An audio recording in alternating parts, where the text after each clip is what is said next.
ഇറാനെ ആക്രമിക്കുമെന്ന് പ്രഖ്യാപിച്ച് American president Donald Trump ഇപ്പോൾ ആ നീക്കത്തിൽ നിന്നും പിൻവാങ്ങുന്നതിന്റെ യഥാർത്ഥ കാരണം സംബന്ധിച്ച് നിരവധി അഭ്യൂഹങ്ങളാണ് പുറത്തുവരുന്നതെങ്കിലും യാഥാർത്ഥ്യം മറ്റു ചിലതാണ്. ഇസ്രായേൽ പ്രധാനമന്ത്രി ബെഞ്ചമിൻ നെതന്യാഹുവും അമേരിക്കൻ പ്രസിഡന്റ് ഡൊണാൾഡ് ട്രംപും ഫ്ലോറിഡയിൽ വെച്ച് കൂടിക്കാഴ്ച നടത്തിയതിന് തൊട്ടുപിന്നാലെയാണ് നീണ്ട ഇടവേളയ്ക്ക് ശേഷമാണ് വീണ്ടും ഇറാനിൽ പ്രക്ഷോഭം പൊട്ടിപ്പുറപ്പെട്ടിരുന്നത്.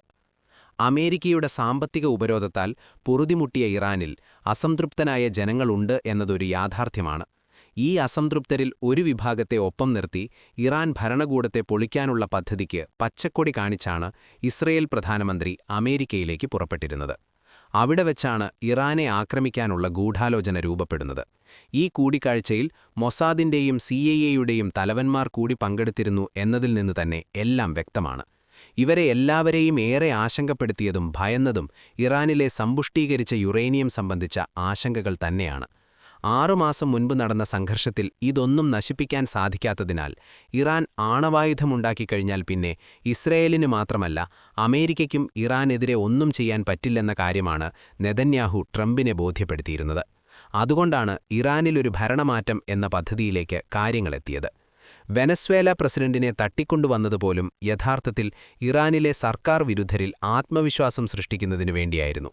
മഡൂറയെ തട്ടിക്കൊണ്ടുവന്നതുപോലെ ആയത്തുള്ള അലി ഖമേനിയെയും തട്ടിക്കൊണ്ടുവന്ന് ഭരണമാറ്റം സാധ്യമാക്കുമെന്ന പ്രതീതി സൃഷ്ടിക്കുകയായിരുന്നു ലക്ഷ്യം. 6 മാസം മുൻപ് നടന്ന സംഘർഷം തന്നെ ഇസ്രയേലിനെ ശരിക്കും പാഠം പഠിപ്പിച്ചിട്ടുണ്ട്. തങ്ങളുടെ രാജ്യത്ത് ഒരു മിസൈലും വീഴില്ലെന്നു പറഞ്ഞ നെതന്യാഹുവിന്റെ നാട്ടിൽ ഇറാന്റെ ബാലസ്റ്റിക് മിസൈലുകൾ ഉൾപ്പെടെ പതിച്ച് വൻ നാശനഷ്ടമാണ് ഉണ്ടാക്കിയിരുന്നത്. ഇസ്രയേൽ ഒരു ബങ്കർ രാജ്യമല്ലായിരുന്നുവെങ്കിൽ എത്രപേർ കൊല്ലപ്പെടുമായിരുന്നു എന്നത് നമുക്കാർക്കും ഊഹിക്കാൻ പോലും പറ്റുകയില്ല. ഇസ്രയേൽ പരസ്യമായി വെല്ലുവിളി നടത്താതിരുന്നതിന് ഒരു കാരണം ഇതാണ്. രണ്ടാമത്തെ കാരണം, അവർ ആഗ്രഹിക്കുന്ന ഒരു ഭരണമാറ്റം ഇറാനിൽ സംഭവിക്കണമെങ്കിൽ ജൂതരാഷ്ട്രമായ ഇസ്രയേൽ ആദ്യം മാറി നിൽക്കണമെന്നത് നെതന്യാഹുവിന് ആരും പറഞ്ഞുകൊടുക്കേണ്ട കാര്യമല്ലല്ലോ. ഇസ്രയേൽ മറുവശത്തുണ്ടെങ്കിൽ ഇറാൻ ജനതയെ ഭിന്നിപ്പിക്കാൻ കഴിയില്ലെന്ന് കണ്ടുകൂടിയാണ് അവർ മാറി നിന്ന് പിന്നിൽ നിന്നും കളിച്ചിരിക്കുന്നത്. അതായത് നേരിട്ട് അഭിനയിച്ചിട്ടില്ലെങ്കിലും ഈ സംഘർഷത്തിന്റെ കഥയും തിരക്കഥയും സംഭാഷണവുമെല്ലാം ഇസ്രയേലിൻ്റേത് തന്നെയാണ്. അത് കൃത്യമായി അറിയുന്നതുകൊണ്ടാണ് അമേരിക്ക ഇറാനെ ആക്രമിച്ചാൽ ഇസ്രയേലിനെ ആക്രമിക്കുമെന്ന് ഇറാൻ പ്രഖ്യാപിച്ചിരുന്നത്. ഒരു പടി കൂടി കടന്ന് പശ്ചിമേഷ്യയിലെ മുഴുവൻ അമേരിക്കൻ താവളങ്ങൾ കത്തിക്കുമെന്നും ഇറാൻ വ്യക്തമാക്കിയതും രണ്ടും കൽപ്പിച്ചു തന്നെയാണ്. ഇറാന്റെ മിസൈൽ ശേഷിയെക്കുറിച്ച് കൃത്യമായ ബോധ്യമുണ്ടായിരുന്ന അമേരിക്കൻ സൈനിക നേതൃത്വം പതറിപ്പോയത് ഇറാന്റെ ഈ മുന്നറിയിപ്പിലാണ്. ഇറാനിൽ അധിനിവേശം നടത്താൻ പറ്റിയ സാഹചര്യമാണെന്നും മൊസാദ് എല്ലാം കൃത്യമായി ചെയ്തുവെച്ചിട്ടുണ്ടെന്നുമുള്ള നെതന്യാഹുവിന്റെ വാക്ക് വിശ്വസിച്ച് ഇറാനെ ആക്രമിക്കാൻ നിർദ്ദേശം നൽകിയ ട്രംപിനെ സംബന്ധിച്ച് സ്വന്തം സൈനിക തലവന്മാരിൽ നിന്നുണ്ടായ നിസ്സഹകരണം തികച്ചും അപ്രതീക്ഷിതമാണ്. യുദ്ധക്കപ്പലുകൾ മിക്കതും അറ്റുകുറ്റപ്പണിയിലാണെന്നും ഇറാനിൽ നിന്നും വലിയ തിരിച്ചടി ഉണ്ടാകുമെന്നുമുള്ള മുന്നറിയിപ്പാണ് സൈനിക നേതൃത്വം നൽകിയതെന്നാണ് ചില അന്താരാഷ്ട്ര മാധ്യമങ്ങൾ ഇപ്പോൾ റിപ്പോർട്ട് ചെയ്തിരിക്കുന്നത്.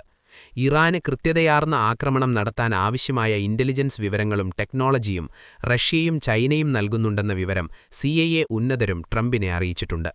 ഇത്തരമൊരു സമ്മർദ്ദം അമേരിക്കയ്ക്കകത്തുനിന്നും ട്രംപ് നേരിടുമ്പോൾ തന്നെ ഗൾഫ് രാജ്യങ്ങളിൽ ഉൾപ്പെടെ സഖ്യകക്ഷികളിൽ നിന്നുള്ള വലിയ സമ്മർദ്ദവും അമേരിക്കൻ പ്രസിഡന്റിന് നേരിടേണ്ടി വന്നിട്ടുണ്ട്.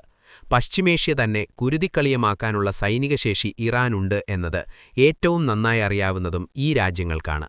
ഈ ഘട്ടത്തിലാണ് പണിപാളി എന്ന റിപ്പോർട്ട് ഇറാനിൽ നിന്ന് തന്നെ അമേരിക്കയ്ക്കും ഇസ്രയേലിനും ലഭിച്ചിരിക്കുന്നത്. പ്രക്ഷോഭകാരികളിൽ നല്ലൊരു വിഭാഗം കൊല്ലപ്പെട്ടെന്നുള്ള വാർത്തയേക്കാൾ പ്രക്ഷോഭത്തിനെതിരെ ലക്ഷക്കണക്കിന് ഇറാനികൾ രംഗത്തിറങ്ങിയതായ വാർത്തയാണ് ട്രംപിനെയും നെതന്യാഹുവിനെയും ഞെട്ടിച്ചത്. ഭരണമാറ്റമെന്നത് നടക്കില്ലെന്നത് അവർ ഉറപ്പിച്ചതും അപ്പോഴാണ്. ഭൂവിശാസ്ത്രപരമായി തന്നെ മലകളാൽ വലയം ചെയ്യപ്പെട്ട ഇറാൻ ശത്രുരാജ്യങ്ങളെ സംബന്ധിച്ചൊരു കെണിയാണ്. അവിടെ ചാടിക്കൊടുത്താൽ അമേരിക്കൻ സൈനികരായാലും പിന്നെ തിരിച്ചുവരിക പ്രയാസമാണ്. യുദ്ധം ചെയ്ത് ശരിക്കും പരിചയമുള്ള ഒരു രാജ്യമാണ് ഇറാൻ. അവർ അങ്ങനെയൊന്നും ഭയക്കുകയില്ല. ഇറാനിൽ ഇറങ്ങിയാൽ വിയറ്റ്നാമിലുണ്ടായതിനേക്കാൾ വലിയ നഷ്ടമാണ് അമേരിക്കൻ സൈന്യത്തിനുണ്ടാകുക. അതുകൊണ്ടുകൂടിയാണ് പ്രസിഡന്റിനോട് തന്നെ അമേരിക്കൻ സൈനിക നേതൃത്വം ഇപ്പോൾ നോ പറഞ്ഞിരിക്കുന്നത്. ഒരടി അമേരിക്കയ്ക്ക് ഇറാനിൽ നിന്നും കിട്ടിയാൽ പിന്നെ അടിയോടടി തന്നെയായിരിക്കും. അത്രയ്ക്കും വെറുപ്പും ദേഷ്യവും ലോകരാജ്യങ്ങൾക്ക് അമേരിക്കയോടുണ്ട്. അവരും ഒരവസരത്തിനായാണ് കാത്തിരുന്നിൽക്കുന്നത്. ഇറാനെ ആക്രമിക്കുന്നതിൽ നിന്നും അമേരിക്കയെ പിന്തിരിപ്പിച്ചതിനു പിന്നിലും ചില ഇടപെടലുകൾ ഉണ്ടായിട്ടുണ്ട്. അത് റഷ്യയുടെ ഇടപെടലാണ്. ഇസ്രയേലിന്റെ തിരക്കഥയാണ് ട്രംപ് നടപ്പാക്കാൻ പോകുന്നതെന്നറിയാവുന്ന റഷ്യ ആദ്യം വിളിച്ചത് ഇസ്രയേലിനെയാണ്. ഇറാനെ അസ്ഥിരപ്പെടുത്താനുള്ള നീക്കമുണ്ടായാൽ റഷ്യ ഇടപെടുമെന്ന് മാത്രമല്ല, ഇറാനുമായി വേണ്ടിവന്നാൽ സൈനിക കരാറുണ്ടാക്കുമെന്നുള്ള മുന്നറിയിപ്പാണ് റഷ്യ നൽകിയതെന്നാണ് പുറത്തുവരുന്ന വിവരം. തങ്ങളെ ഇറാൻ ആക്രമിച്ചില്ലെങ്കിൽ ഇറാനെ ആക്രമിക്കില്ലെന്ന് ഇസ്രയേൽ റഷ്യയ്ക്ക് ഉറപ്പു നൽകിയതും ഇതോടെയാണ്. നിലവിലുള്ള ശത്രുതയ്ക്കും പ്രാദേശിക സംഘർഷങ്ങൾക്കുമിടയിലുണ്ടായ ഒരു അസാധാരണമായ നയതന്ത്ര ബന്ധത്തെയാണ് ഇതെടുത്തു കാണിക്കുന്നത്.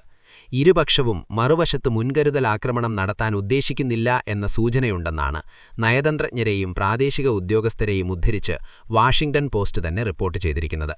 കഴിഞ്ഞ ജൂണിൽ 12 ദിവസത്തെ യുദ്ധം നടത്തിയ ഇരു രാജ്യങ്ങളും തമ്മിലുള്ള ശത്രുത കണക്കിലെടുക്കുമ്പോൾ ആശയവിനിമയങ്ങളും റഷ്യൻ മധ്യസ്ഥതയും അസാധാരണമാണെന്നാണ് വാഷിംഗ്ടൺ പോസ്റ്റ് വിശേഷിപ്പിച്ചിരിക്കുന്നത്. സംഘർഷങ്ങൾ വർദ്ധിപ്പിക്കുന്ന കക്ഷിയായി പ്രത്യക്ഷപ്പെടുന്നത് ഒഴിവാക്കാൻ ഇസ്രയേൽ ശ്രമിക്കുന്നെന്നത് ഇക്കാര്യം സ്ഥിരീകരിച്ച ഇസ്രയേൽ സ്രോതസ്സുകൾ തന്നെ വാഷിംഗ്ടൺ പോസ്റ്റിനോട് വ്യക്തമാക്കിയിട്ടുണ്ട്. ഇപ്പോൾ കാര്യങ്ങളുടെ പോക്ക് ഏത് രീതിയിലായിരുന്നു എന്ന് മനസ്സിലായല്ലോ. ആക്രമണം ഡിസൈൻ ചെയ്ത ഇസ്രയേൽ പ്രധാനമന്ത്രിയെക്കൊണ്ടുതന്നെ ട്രംപിനെ വിളിപ്പിച്ച് പിന്മാറാൻ പറയിപ്പിച്ചത് റഷ്യയാണ്.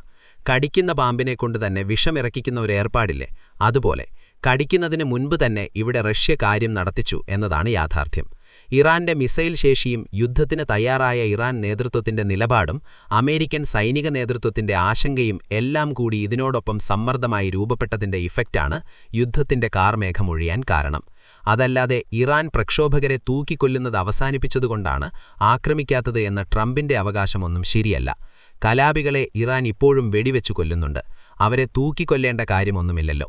ഇത്തരമൊരു നിലപാട് ഇറാൻ സ്വീകരിച്ചതുകൊണ്ടാണ് കലാപികൾ ഇപ്പോൾ ഓടി മാളത്തിൽ ഒളിച്ചു തുടങ്ങിയിരിക്കുന്നത്.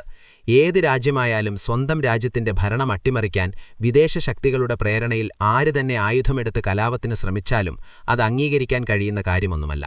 അതുകൊണ്ടുതന്നെയാണ് സ്വന്തം സഖ്യകക്ഷികളുടെ പുതിന്ന പോലും ഇറാൻ വിഷയത്തിൽ ഇപ്പോൾ അമേരിക്കയ്ക്ക് കിട്ടാതെ പോയിരിക്കുന്നത്.